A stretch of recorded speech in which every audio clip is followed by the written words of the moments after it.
अस्सलाम वालेकुम guys, welcome to knowledge sharing commerce. मैं हूं आपके साथ फिदा हुसैन और आज की इस वीडियो में हम अकाउंटिंग के एक प्रिंसिपल को डिस्कस करेंगे।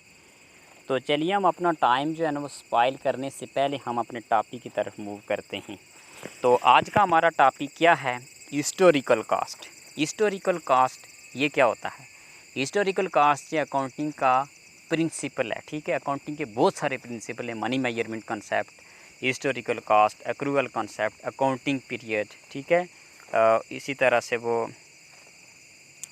सिमिलरली वो जो होते हैं ना वो क्या जिसको हम कहते हैं कि सेपरेट एंटिटी कंसेप्ट, ये सारे जो है ना ये अकाउंटिंग के क्या हैं, प्रिंसिपल्स हैं। ठीक है, तो सब प्रिंसिपल्स के ऊपर मैंने वीडियोस बनाई हुई हैं, जाकर मेरे चैनल को विज़िट कीजिएगा, वहाँ से आपको मिल जाएंगे। ठीक है, तो ये हिस्टोरिकल कास्ट ये अकाउंटिंग का प्रिंसिपल्स है। ठीक है, तो जब भी अकाउंटेंट जो है ना वो ट्रांजैक्शनों को रिकॉर्ड करते हैं बुक्स ऑफ अकाउंट में, तो वो बैक एंड पे इन प्रिंसिपलों को क्या करते हैं, फॉलो करते हैं। विदाउट प्रिंसिपल्स वो अकाउंट ट्रांजैक्शन को एक्यूरेट बुक्स ऑफ अकाउंट में रिकॉर्ड नहीं कर पाते। ठीक है, तो ये जो प्रिंसिपल्स हैं ना, अब प्रिंसिपल्स मतलब जो अकाउंटेंट फॉलो करते हैं ना, तो ये बैक एंड पे वो फॉलो कर रहे होते हैं और ट्रांजैक्शनों को जब रिकॉर्ड करने के दौरान। ठीक है, अब हम देखते हैं कि इन्हीं के साथ जुड़ी हुई है ट्रांजैक्शन।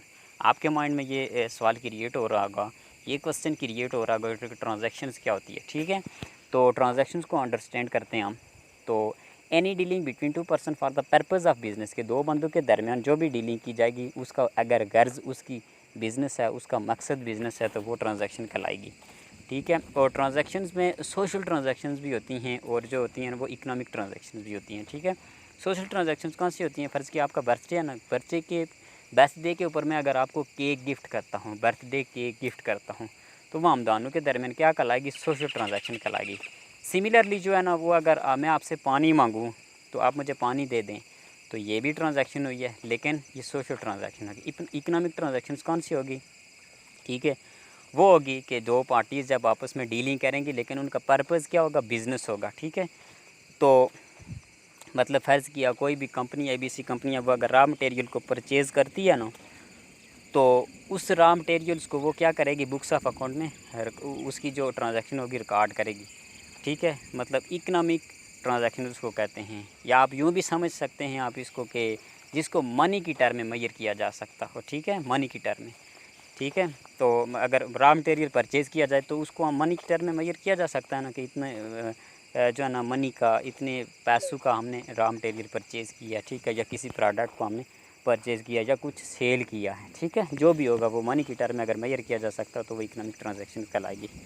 ठीक है, तो similarly on the other side, दूसरी तरफ हम ये देखते हैं कि ये जो है ना हिस्टोरिकल कास्ट होता क्या है। ठीक है, हिस्टोरिकल कास्ट बेसिकली ये होती है कि इसको मतलब यानी कि ये कंसेप्ट बेसिकली क्या है, ये यहाँ पे डेफिनेशन लिखी हुई है ना, इसको रीड कीजिएगा।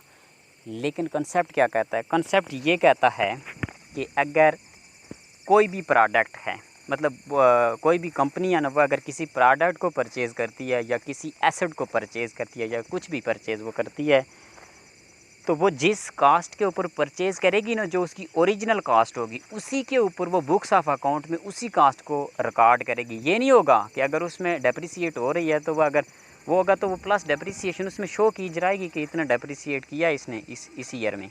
ठीक है, तो अगर मार्केट वैल्यू उसमें अगर वो इंक्रीज़ कर रही है तो वो उसको हमने उसके साथ हमारा कोई कंसर्न नहीं होगा। मतलब इसमें ये है ना, आपको मैं इस तरह से अंडरस्टैंड करवाता हूँ इसको, कि अगर बहुत सारी कंपनीज़ जो होती हैं ना, वो कुछ कंपनी जो होती हैं वो फाइनेंशियल ईयर को फॉलो करती हैं, और कुछ जो होती हैं वो कैलेंडर ईयर को फॉलो करती हैं। कैलेंडर ईयर कौन सा होता है? जनवरी से लेकर दिसंबर तक, ये होता है कैलेंडर ईयर। फाइनेंशियल ईयर कौन सा होता है? 1 अप्रैल से लेकर 31 मार्च तक, ये होता है हमारा फाइनेंशियल ईयर। ठीक है, तो फ़र्ज़ किया कोई भी कंपनी है वो अगर कैलेंडर ईयर को फॉलो कर रही है, तो उसने जनवरी में एक मशीनरी परचेज़ की 20 लाख रुपए की। ठीक है, और दिसंबर में जब बैलेंस शीट बनी तो वो उसको रिकॉर्ड कर रहा है, तो उस वक़्त उस मशीन की जो प्राइस होगी ना मार्केट के अंदर वो 25 लाख होगी। लेकिन वो कितना रिकॉर्ड करेगा? अकाउंटेंट रिकॉर्ड करेगा 20 लाख, क्योंकि उसकी जो ओरिजिनल प्राइस है तो वो 20 लाख रुपए है। ठीक है, हमारा ये कोई कंसर्न नहीं है कि इतना अब मार्केट में इसका जो है ना 25 लाख चल रहा है। ठीक है, जितनी उसकी ओरिजिनल प्राइस होगी ना, उसी प्राइस के ऊपर हमने लिखना है।